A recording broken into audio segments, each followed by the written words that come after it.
So people, eviction notice at my door. I could not believe it. I was shocked. I contacted him and I said to him that I got an eviction notice. What must I do? Because I just moved there. I have no money to find advance and first rent. So what is he going to do about it? He's the one who put me in this predicament. So he said I must just wait, give him a little time. He was going to talk to the association to give me a little time so we can find somewhere for me to go. Well, eventually he did. I got about a couple of weeks, maybe 2 weeks.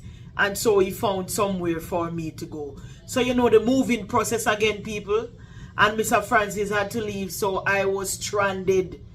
But my nephew, he got his friend to come and help me, and then me, I got 2 friends, and so we moved. I moved to an apartment. It was the nicest place, people, the nicest place. I loved it instantly. 2 bedroom, 2 bathroom, and all of that. Hey, people, you know what gonna come next? I moved and I struggled and everything, we get everything upstairs because I think I was on the 4th floor. So we had to go into the elevator and all of that. He got something from the apartment office. They were saying that put something in the elevator. They don't want us to scratch the elevator when we're moving and all of that. He talked to the office and everything, so everything is up and running. My daughter came up again. She loved the apartment and I was making plans. I bought another bed. I put it in the other bedroom. I had chairs. Oh my God, people, I was at home. Woo! When they said trouble not set like rain. So, about a week after, I got the letter. I came home and I got a letter on the door. People, you saw I'm talking and I am laughing. I am looking back and I have to laugh. What can I do? And I got a letter on the door and the letter was stating that they noticed I moved in and like certain proper protocol wasn't being followed. The length of time for the application to go through, the investigation and all of them something the people, they were saying that the proper channel was not followed. And so they start investigate again because simple meaning they're saying that I got the place too quickly and I didn't go to the proper channel in getting the place. Because you know when you're renting somewhere they have to check your credit, they have to check your background, they have to see that you can afford the place, all of the nice things. Because the agency, the realtor, he knows, he has a lot of apartment that he rent and he knows a lot of apartment complex and all of that. So he didn't have to go through all of the nice things. And so I got the apartment. I did not know all of them things, the people, until I talked to him and he said, I don't know what they're talking about. I don't have to go to that channel because we have been doing business for years and years and years. People up to this day, I don't know. I don't know if somebody have it out for him in that place. And so once again, people, I had to move. Yes. Got another letter saying that investigation was done and they realized that I did not go to the proper channel to get the apartment. And so I had to move. Remember, people, I don't know nothing about these things. I'm just following what my realtor said, what apartment he got for me and all of that. So there again, I have to move again. One more time. This time I said enough is enough. I said, look here, I am tired. I'm not going to do no more business with you. I need my deposit back because this is too much. This is too much. I'm going to try to find an apartment for myself. People might say, I know who you know or who know you. But in this case, it does not work out in my favor. Because you know people in there and I got the apartment. But then it came back and bite me, not you.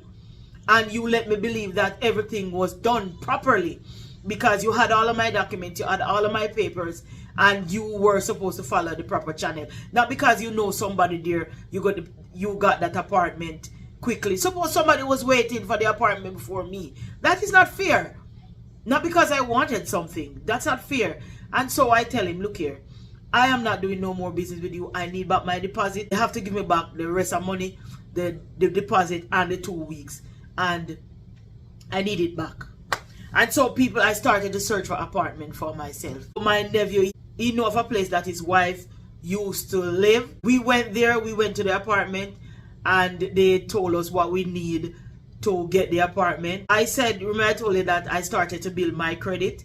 So I had credit, but they wanted 3 times the rent. Apartment over here, most of the time, that's what they want you to earn. 3 times the rent.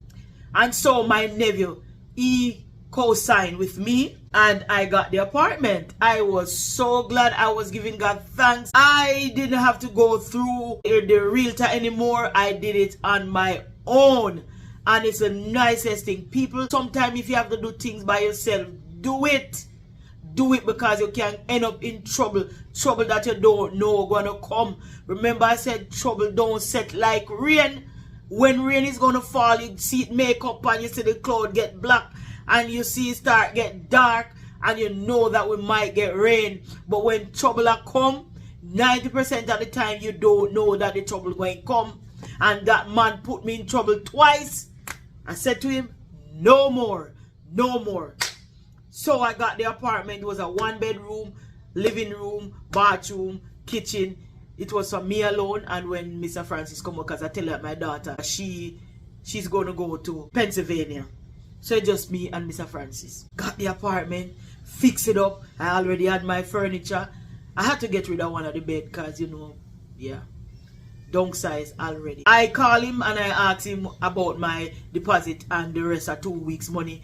And he said, yes, I'm going to get it back, but give him until month end. And true to his word, I got back my money, the advance, and also the rest of money that was left from the rent, because I only lived there for 2 weeks, which was a plus, because that was a good thing he did for me. Because I know genuinely he wasn't trying to trick me, but he was trying to do me a favor, but the favor backfired and it came back on me, not him. I say it again, sometimes you have to try this road alone. Sometimes you have to try it alone and not take no help from nobody. These are learning process for me, and so I can come on this platform and I can tell you of my experience and I can advise you of some of the things that I go through so you don't make the mistakes that I make. Now I look back and I shake my head and I said, look on all them problems I went through to get apartment. Hey people, but you know, all of these experiences, I have learned from them. It taught me a lot of lessons,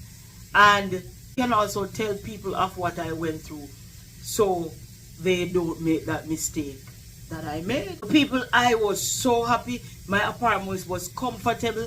It was not expensive. It was cheaper than what I was paying for the 2-bedroom. So you know, everything happened for a reason. Everything happened for a purpose. And all of this that I have gone through, it has made me stronger. What the song say? What no kill you, make you stronger. And yes, it has made me stronger. And it was hard for me to pay my rent. What I do when I get paid every fortnight, I put on half of the rent. Then the next fortnight, I put on another half. And I could pay my rent. And I could pay my water rate and my light bill. I could pencil out things, people. I know how to budget. I was picking up extra shift so I could do the filing for my husband and my daughter. I was paying my bill. I'm not going to say it's a lot of money that was left over, no. A lot wasn't left over, but I could manage. And that's the thing. Do your thing and live within your means so you can manage, pay your bills, to do whatever business you have to do. And whatever things you have to accomplish, live within your means. I did that, and so I could afford the apartment. It was hard at times, because sometimes I see things that I wanted, but I just cut my eye off it, because I know the road that I must take and what I have to do to get there. And so I took my mind off of things that I wanted, and I concentrate on the needs. So you hear people, once again I'm going to say, needs and wants are 2 different things. Want is something that you can live without, and needs is something that you cannot live without.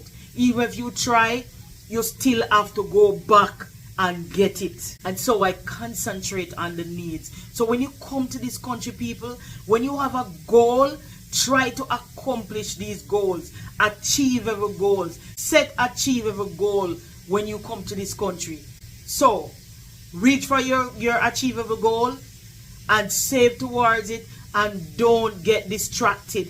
Put one of those, what they call it, blinder on both sides of your face so you don't get distracted.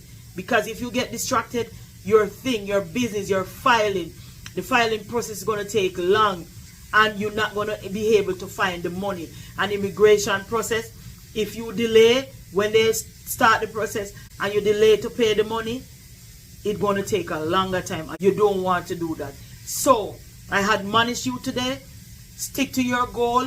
Achieve every goal. Save money. Ignore your wants. And concentrate on your needs. That's my message today. Let me repeat. Ignore your wants. Concentrate on your needs and your achievable goal. And you will succeed if you're going through the immigration process right now. And if you're living in America, you just came, or if you're here and you're still struggling, just have that mindset. This is what I want to accomplish. This is what I need to do to get there. I just have to go through this little bump in the road right now to get me to where I want to go. And trust and believe you will achieve it, people. I'm telling you, it's not easy, no. I'm not going to tell it's easy, but you will ride the storm. You will come through, and one day you're gonna share your experience with somebody and tell them that this too will pass. No, people, that is it. That's my video for today. Until the next time, when I share more of my experience, my journey, whether going forward or going back in time. That is it for Sharing America. Please, people, I'm asking to like up the video, share it up, comment, so we can interact on this platform and YouTube can send out the video to a wider audience. But that's it until another video. You hear my pressure pot. That is it. I'm making some soup. So I'm going to check my pot now. But until the next video, please like, share and subscribe. Tell a friend about Sharing America. Tell them to come and check out the channel. Until next time, that is it. Walk good. Keep safe on the road. Bye for now.